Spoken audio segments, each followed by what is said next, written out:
ನಮಸ್ಕಾರ ವೀಕ್ಷಕರೇ, ವಧು ಧಾರಾವಾಹಿಯ 25ನೇ ಎಪಿಸೋಡ್ಗೆ ಸ್ವಾಗತ. ಸೆಟಲ್ಮೆಂಟ್ ಮೀಟಿಂಗ್ ನಡೀತಿದೆ. ಸುಜಿತ್ ಸಾರ್ಥಕ್ ಹತ್ರ ಹೆಂಡತಿಗೆ ಇನ್ನೊಂದು ಶಬ್ದ ಏನು ಹೇಳಿ ಅಂದಾಗ ಪ್ರಿಯಾಂಕಾ ಅರ್ಧ ಹಂಗೆ ಅಂತಾಳೆ. ಅಂದರೆ ಅರ್ಧ ಬರಬೇಕಲ್ವಾ ಅಂತಾನೆ ಸುಜಿತ್. ವಧು, this is unfair. Company Sarthak ಹೆಸರಲ್ಲಿಲ್ಲ, ಅವ್ರ ಅಮ್ಮನ ಹೆಸರಲ್ಲಿದೆ ಅಂತ ಹೇಳಿದಾಗ ಸುಜಿತ್, ಅದು ಶುರುವಾದಾಗ ಅವ್ರ ಮಾವ ಸುಮಾರು 1000 ಇನ್ವೆಸ್ಟ್ ಮಾಡಿದ್ದಾರೆ ಅಂತ ನನ್ನ ಹತ್ರ ರೆಕಾರ್ಡ್ಸ್ ಇದೆ.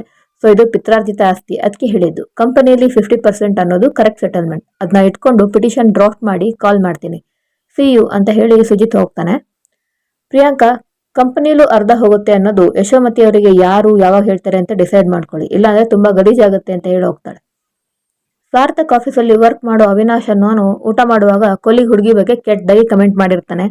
ಸಾರ್ಥಕಿಗೆ ಈ ವಿಷಯ ಗೊತ್ತಾಗಿ ಅವ್ನ ಕೆನ್ನೆಗೊಂದು ಹೊಡೆದು ಹುಡುಗಿ ಹತ್ರ ಸಾರಿ ಕೇಳಬೇಕು ಅಂತ ಹೇಳ್ತಾನೆ. ಕೊಲಿಗಾಗ್ಲಿ, ತಂಗಿ ಆಗ್ಲಿ, ಫ್ರೆಂಡ್ ಆಗ್ಲಿ, ಗರ್ಲ್ ಫ್ರೆಂಡ್ ಆಗ್ಲಿ, ಹೆಂಡತಿ ಆಗ್ಲಿ, ತಾಯಿ ಆಗ್ಲಿ, ಹೆಣ್ಮಕ್ಳನ್ನ ರೆಸ್ಪೆಕ್ಟ್ಫುಲಿ ಮತ್ತೆ ಪ್ರೀತಿಯಿಂದ ನೋಡ್ಬೇಕು. ಇನ್ನೊಂದ್ಸಲ ರಿಪೀಟ್ ಆದ್ರೆ ಕೆಲಸ ಇರಲ್ಲ ಅಂತ ವಾರ್ನ್ ಮಾಡ್ತಾನೆ. ಓದು ಮನೆಯಲ್ಲಿ ದಿಶಾಗೆ ಆರ್ಟಿಫಿಷಿಯಲ್ ಕಿವಿ ಓಲೆ ಹಾಕಿ ಇನ್ಫೆಕ್ಷನ್ ಆಗಿದೆ. ಅದಕ್ಕೆ ಚಿಕ್ಕಮ್ಮ ಅವಳಿಗೆ ಬೈತಾ ಇದ್ದಾರೆ. ಈ ಮನೆಯಲ್ಲಿ ಒಂದು ಗುಲ್ಗಂಜಿಯಷ್ಟು ಚಿನ್ನಾನು ಇಲ್ದಿರೋದು ನಿಂಗೇನೆ, ನಿಮ್ಮ ಅಪ್ಪನ್ ಕಟ್ಕೊಂಡಿದ್ದೀನಿ ನೋಡು, ನನ್ನ ಹಣೆ ಬರ ಅಂತಾರೆ. ಓದು ದಿಶಾಗೆ ಸಮಾಧಾನ ಮಾಡ್ತಾಳೆ. ಸಾರ್ಥಕ್ ಮನೆಯಲ್ಲಿ ಕಾಫಿ ಕುಡಿತಿರ್ತಾನೆ. ಪ್ರಿಯಾಂಕಾ ಬಂದು ಗ್ರೀನ್ ಟೀ ಮಾಡ್ಕೊಂಡು ಸಾರ್ಥಕ್ ಹತ್ರ ಕಾಫಿ ಇಸ್ಕೊಂಡು ಅರ್ಧ ಹಾಕೊಂಡು 50-50 ಅಂತಾಳೆ. ಸಾರ್ಥಕಿಗೆ ಕೋಪ ಬಂದು ಡೋರ್ ಕ್ಲೋಸ್ ಮಾಡಿ, ನಾನು ನಿಂಗೊಂದು ವಿಷಯ ಹೇಳ್ತೀನಿ, ತಪ್ಪು ತಿಳ್ಕೊಬೇಡ. ಯೋಚನೆ ಮಾಡ್ತಿದ್ದೆ ಪ್ರಿಯಾಂಕಾ, ನೀನು ಅಮ್ಮನ ಮುಂದೆ ಇಟ್ಕೊಂಡು ನನ್ನ ಬ್ಲ್ಯಾಕ್ ಮೇಲ್ ಮಾಡ್ತಿದ್ಯಾ. ಅದು ಅರ್ಥ ಆಗದಿರೋಷ್ಟು ಸ್ಟುಪಿಡ್ ಅನ್ಕೋಬೇಡ. ನನ್ನ ವಿಷಯ ಡಿವೋರ್ಸ್ ಆದ್ರೂ ಎಲ್ಲ ಸ್ಮೂತಾಗಲಿ ಗಲೀಜ್ ಮಾಡ್ಕೊಳ್ಳೋದು ಬೇಡ ಅಂತ ಅಡ್ಜಸ್ಟ್ ಮಾಡ್ಕೋತಿದ್ದೀನಿ. ಬ್ಲ್ಯಾಕ್ ಮೇಲ್ ನಾಟಕ ನಿಲ್ಸು.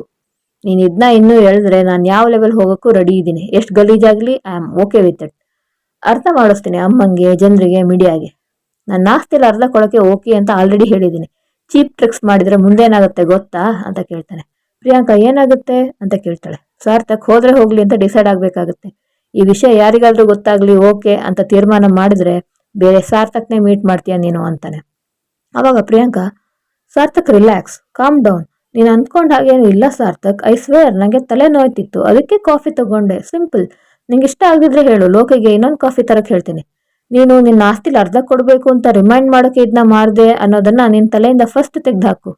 ಯಾರನ್ನ ಎಲ್ಲಿ ತನಕ ಪುಷ್ ಮಾಡಬೇಕು ಅಂತ ನಂಗೆ ತುಂಬ ಚೆನ್ನಾಗಿ ಗೊತ್ತಿದೆ. ಮದುವೆ ಆದ ಹೊಸ್ತ್ರಲ್ಲಿ ನಾವಿಬ್ರು ಬೈಟು ಕಾಫಿ ಕುಡಿತಾ ಇದ್ದಿದ್ದು ನೆನಪಿಲ್ವಾ ಸಾರ್ಥಕ್ ಅಂತಾಳೆ. ಸಾರ್ಥಕ್ ಕೋಪದಲ್ಲಿ ಎದ್ದು ಹೋಗ್ತಾನೆ. ಪ್ರಿಯಾಂಕಾ ನಗ್ತಾ, ನಮ್ಮ ಮನೆಯಲ್ಲೊಂದು ಪುಟ್ಟ ಪಾಪ ಇರುವುದು, ತಮಾಷೆ ಮಾಡಿದ್ರೆ ಅದಕ್ಕೆ ಕೋಪ ಬರುವುದು ಅಂತ ಹಾಡು ಹೇಳ್ತಾಳೆ. ದೇವಕಿಯವರು ಕೆಲಸ ಮಾಡ್ತಿರ್ತಾರೆ. ಓದು ಬಂದು, ಅಮ್ಮ ತಲೆನೋವು ಅಂತಿದ್ದೆಲ್ಲ, ಮಿಕ್ಕಿದ್ದನ್ನು ನಾನು ಮಾಡ್ತೀನಿ ಅಂತಾಳೆ. ದೇವಕಿಯವರು ಆಫೀಸಲ್ಲೂ ಕೆಲಸ ಮಾಡಿ ಸುಸ್ತಾಗಿ ಬಂದಿರ್ತೀಯ, ನೀನು ಹೋಗು, ಕೆಲಸ ಎಲ್ಲ ಮುಗೀತು ಅಂತಾರೆ. ವಧು ಹೊರಟಾಗ, ನಾಳೆ ಶಾರದಾ ಆಂಟಿ ಮನೆಯಲ್ಲಿ ಗೆಟ್ ಟುಗೆದರ್ ಇದೆಯಂತೆ ಅಂದಾಗ, ನೀನು ಹೋಗ್ತೀಯಾ, ಕ್ಯಾಬ್ ಬುಕ್ ಮಾಡ್ಕೊಡ್ಲಾ ಅಂತ ವಧು ಹೇಳ್ದವಾಗ ಅವರು ನಿನ್ನ ಬರೋಕೆ ಹೇಳಿದ್ದು. ಅಲ್ಲಿಗೆ ಸುಜಿತ್ ಬರ್ತಿದ್ದಾನೆ ಅಂತ ಹೇಳಿದ್ರು. ನೀನು ಅವನ ವಿಷಯದಲ್ಲಿ ಇನ್ನೂ ಡೌಟಲ್ಲಿ ಇರೋದಕ್ಕೆ ಅವನನ್ನು ಮೀಟ್ ಮಾಡಿದ್ರೆ ಸ್ವಲ್ಪ ಹೆಲ್ಪ್ ಆಗ್ಬೋದು ಅಂತ ಹೇಳಿದೆ ಅಷ್ಟೇ ಅಂತಾರೆ.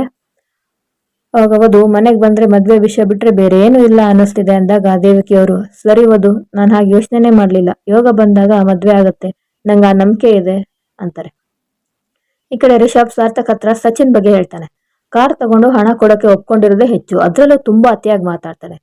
ವಧು ನಿನ್ ಕೇಸ್ ಹ್ಯಾಂಡಲ್ ಮಾಡ್ತಿರ್ಲಿಲ್ಲ ಅಂದ್ರೆ ಸರಿಯಾಗಿ 4 ಕೊಡ್ತಿದ್ದೆ ಅವನಿಗೆ ಅಂತಾನೆ. ಅಷ್ಟರಲ್ಲಿ ವಧು ಅನ್ನೋರು ನಿಮ್ನ ಮೀಟ್ ಆಗಕ್ಕೆ ಬಂದಿದ್ದಾರೆ ಅಂತ ಆಫೀಸ್ ಅಸಿಸ್ಟೆಂಟ್ ಸಾರ್ಥಕ್ ಹತ್ರ ಹೇಳ್ತಾನೆ. ಸಚಿನ್ ಮನೆಗೆ ಮ್ಯಾನೇಜರು ಕಾರ್ ಇಸ್ಕೊಂಡು ದುಡ್ಡು ಕೊಡಕ್ ಬಂದಾಗ 8 ಲಕ್ಷ ಚೆಕ್ ಇಸ್ಕೊಂಡು, ಸಾರ್ಥಕ್ ಬಂದಿಲ್ವಾ, ಸಚಿನ್ ಮೀಟ್ ಆಗಕ್ಕೆ ಅಂದ್ರೆ ಗ್ಯಾರಂಟಿ ಬಂದಿರೋನು ಅಂತ ಸಾರ್ಥಕ್ ಏನೋ ತುಂಬಾ ಕ್ಲೋಸ್ ಫ್ರೆಂಡ್ ಅನ್ನೋ ತರ ಮಾತಾಡ್ತಾನೆ ಸಚಿನ್. ವಧು ಮತ್ತೆ ಸಾರ್ಥಕ್ ಅವ್ನ ಕ್ಯಾಬಿನಲ್ಲಿ ಕೂತಿರ್ತಾರೆ. ವಧು ಸ್ವಲ್ಪ ಡಲ್ ಇರೋದು ನೋಡಿ ಸಾರ್ಥಕ್, ಯಾಕೋ ಒಂಥರ ಇದ್ದೀರಲ್ಲ, ಆರ್ ಯು ಆಲ್ ರೈಟ್ ಅಂತ ಕೇಳ್ತಾನೆ. ಇಲ್ಲ, ಬೆಳಗ್ಗೆ ಮನೇಲೊಂದು ಸಣ್ಣ ವಿಷಯ ನಡೀತು, ಅದಕ್ಕೆ ಹೀಗಿದ್ದೀನಿ ಅಷ್ಟೇ ಅಂತಾಳೆ. ಸಾರ್ಥಕ್, ನಾನು ನಿಮಗೇನೋ ಹೇಳ್ಬೇಕಂತಿದ್ದೆ, ನೀವು ಆಲ್ರೆಡಿ ಬೇಜಾರಲ್ಲಿದ್ದೀರಾ, ಬೇಡ ಅಂತಾನೆ. ಅವಾಗ ವಧು, ಏನ್ ವಿಷಯ ಅಂತ ಹೇಳಿ ಅಂದಾಗ, ಇವತ್ತು ಬೇಡ ಬಿಡಿ ಅಂತಾನೆ. ಅದಕ್ಕೆ ವಧು, ಆಸ್ತಿ ಡಿವೈಡ್ ಆಗೋ ವಿಷಯ ಇವತ್ತೇ ಮಾತಾಡ್ಬೇಕು, ಅದಾದ್ರೂ ಮಾಡಿ ಮುಗಿಸೋಣವಾ ಅಂತಾಳೆ.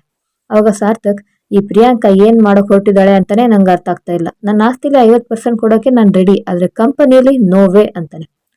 ವಧುಗೆ ಸುಜಿತ್ ಕಾಲ್ ಬರ್ತಾ ಇರುತ್ತೆ, ಅವಳು ಅವಾಯ್ಡ್ ಮಾಡ್ತಾಳೆ. ನಿಮ್ ಪ್ರಾಪರ್ಟಿಯಲ್ಲಿ 50% ಅಂದ್ರೆ ಅದೇ 30 ಕೋಟಿ, ಅದೇ ತುಂಬಾ ದೊಡ್ಡ ಅಮೌಂಟ್. ಅಷ್ಟೊಂದು ಪರಿಹಾರನ ನೀವು ಕೊಡ್ಬೇಕಾಗಿಲ್ಲ. ಪ್ರಿಯಾಂಕಾ ಯಾವಾಗ ಡಿಮ್ಯಾಂಡ್ ಮಾಡ್ತಿರೋದು ಕಂಪನಿಯಲ್ಲಿ 50% ಅಂದ್ರೆ 150 ಕೋಟಿ. ಸಾರ್ಥಕಿಗೆ ನಾವು ಖಂಡಿತ ಫೈಟ್ ಮಾಡ್ಬೋದು ಅಂತಾಳೆ. ಎಸ್, ಬಟ್ ನಾನು ನಿಮಗೆ ಹೇಳಿದ್ನಲ್ಲ, ಕೋರ್ಟಿಗೆ ತಗೊಂಡು ಹೋಗಿ ಗಲೀಜ್ ಮಾಡೋಕೆ ನನಗಿಷ್ಟ ಇಲ್ಲ ಅಂತ ಸಾರ್ಥಕ್ ಹೇಳ್ತಾನೆ. ಬಟ್ ಇದನ್ನ ಹೇಗೆ ಬಗೆಹರಿಸೋದು ಅಂತ ವಧು ಕೇಳ್ತಾಳೆ. ಇನ್ನೊಂದು ದೊಡ್ಡ ಅಮೌಂಟ್ ಪ್ರಿಯಾಂಕಾಗೆ ಆಫರ್ ಮಾಡಿದ್ರೆ ಅಂತ ಸಾರ್ಥಕ್ ಕೇಳಿದಾಗ ವಧು, ಮಾಡ್ಬೋದು, ಬಟ್ ಅವ್ರ ಡಿಮ್ಯಾಂಡ್ಗೆ ಮ್ಯಾಚ್ ಮಾಡೋದು ಕಷ್ಟನೇ ಅಂತಾಳೆ. ಅದಕ್ಕೆ ಸಾರ್ಥಕ್, ಕಂಪನಿ ಡಿವೈಡ್ ಆಗೋದು ನಂಗಂತೂ ಓಕೆ ಇಲ್ಲ. ಆ ಕಡೆ ಪ್ರಿಯಾಂಕಾನ ಕನ್ವಿನ್ಸ್ ಮಾಡೋದು ಕಷ್ಟ. ಅಮ್ಮ ತುಂಬಾ ಇಷ್ಟಪಡೋ ಮಗ ಮತ್ತೆ ಕಂಪನಿ ಹೀಗಾಗ್ತಿದೆ ಅಂಡ್ ಅನ್ಫಾರ್ಚುನೇಟ್ಲಿ ಇದಕ್ಕೆಲ್ಲ ಕಾರಣ ತಾನು ತುಂಬಾ ಇಷ್ಟಪಡೋ ಸೊಸೆ ಅಂತ ಗೊತ್ತಾದ್ರೆ ಅಮ್ಮಂಗೆ ಏನಾಗುತ್ತೆ ಅಂತ ಟೆನ್ಷನ್ ಆಗ್ತಿದೆ ಅಂತ ಹೇಳ್ತಾನೆ.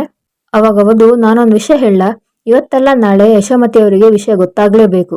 ಮೂರನೆಯವ್ರು ಯಾರಿಂದನೋ ಗೊತ್ತಾಗೋ ಬದಲು ನೀವೇ ಸರಿಯಾದ ಸಮಯ ನೋಡಿ ಹೇಳೋದು ಒಳ್ಳೇದು. ಮೇ ಬಿ ನಿಮ್ಗಿರೋ ಸ್ಟ್ರೆಸ್ ಕಡಿಮೆ ಆಗುತ್ತೆ ಅಂತಾಳೆ. ಅಷ್ಟೊತ್ತಿಗೆ ವಧುಗೆ ಸುಜಿತ್ ಕಾಲ್ ಬರುತ್ತೆ. ಅವಳು ರಿಸೀವ್ ಮಾಡಲ್ಲ. ವಧು ಪಿಕ್ ಮಾಡಿ ಇಂಪಾರ್ಟೆಂಟ್ ಇರ್ಬೋದು ಅಂತ ಸಾರ್ಥಕ್ ಹೇಳಿದವಾಗ ಇಲ್ಲ ಪರವಾಗಿಲ್ಲ ಅಂತಾಳೆ. ವಧು ಮತ್ತೆ ಸುಜಿತ್ ಸಂಬಂಧದ ಭವಿಷ್ಯ ಏನು? ಸಾರ್ಥಕ್ ಯಶೋಮತಿ ಅವರಿಗೆ ಡಿವೋರ್ಸ್ ವಿಷಯ ಹೇಳ್ತಾನ? ಮುಂದಿನ ಸಂಚಿಕೆಯಲ್ಲಿ ನೋಡೋಣ. ಧನ್ಯವಾದಗಳು.